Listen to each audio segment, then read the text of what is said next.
Hi, Malati Vijay Kumar welcoming you once again to Meen Man Cooks.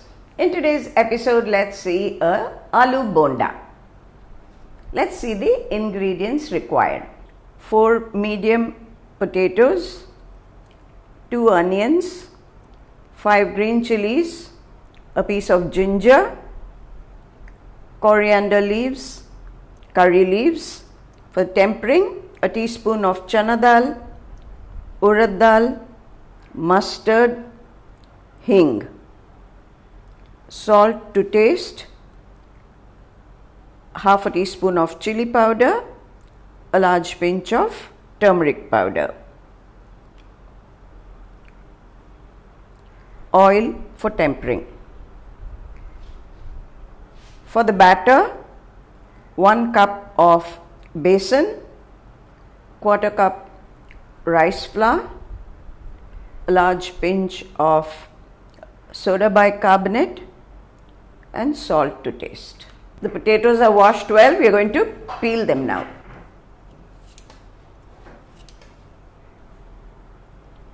The pan is getting slightly hot. Let's add about a teaspoon of oil. Let's temper it with the mustard, the urad dal and the chana dal.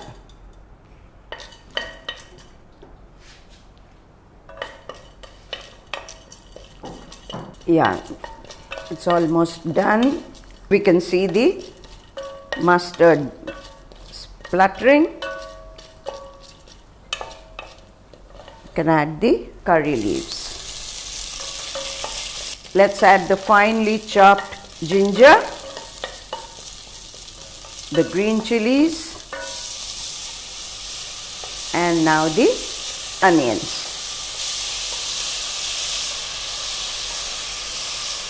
Now let's add about half a teaspoon of salt,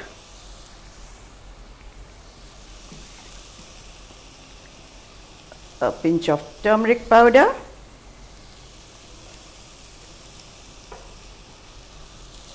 let's mix all the ingredients, and just about half a teaspoon of plain chili powder.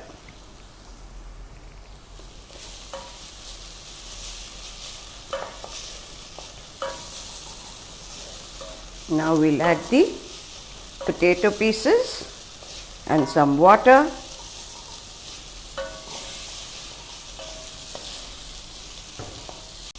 About half a cup of water.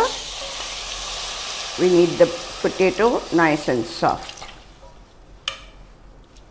Now let's cover so that it will cook in its own steam. You can even use boiled potatoes because now we are cooking it only to soften the potatoes. If you have boiled potatoes, just mash it and add it to the onion green chili mixture. Make a nice soft dough of it. Now you could make a mixed vegetable bonda by adding finely chopped carrots, beans, green peas, beetroot, corn, paneer, capsicum, whatever else. Today we are making just a aloo bonda. Whatever else goes into the vegetable bonda, of course, is personal. We can add whatever. You could add greens, you could add mint. All these give nice flavor to the bonda. This will be ready in about 8 to 10 minutes. So in the meanwhile, we'll get the batter ready for the bonda. 1 cup of besan, 1/4 cup of rice flour, a pinch of turmeric powder, half a teaspoon of plain chili powder, salt to taste, hing, and 1/4 teaspoon of soda bicarbonate. Mix all the dry ingredients. Now we'll add the water. Add half a cup of water. Blend it nicely, make a thick batter and keep about 1/4 cup of water ready and keep adding gradually till you get the right consistency. Of course, nothing will go wrong if it's become too watery. You can always add a little more flour, but we don't want to end up having excess batter. We've used approximately 3/4 cup of water, but you don't add the entire 3/4 cup initially. to check the right consistency, coat the spoon or fork that you're using, just draw a line and it will remain without coming together. Then you know the consistency is perfect. It's about 8 minutes since we put the potato mixture on the gas. Let's check that out.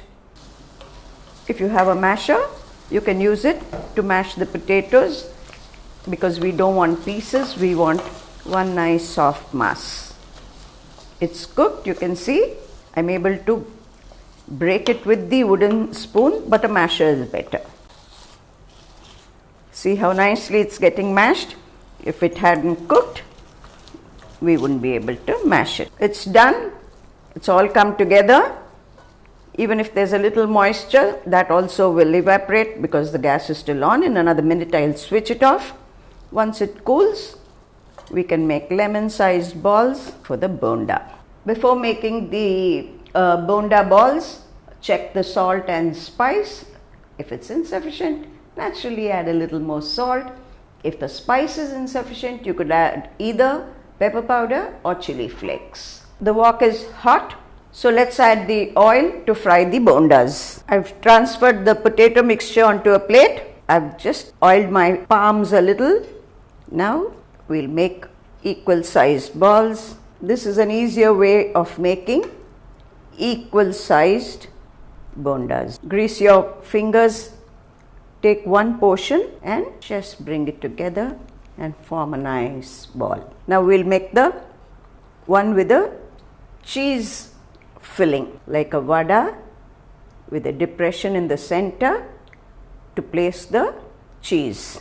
Place the cheese like this and cover it. And now make a nice ball.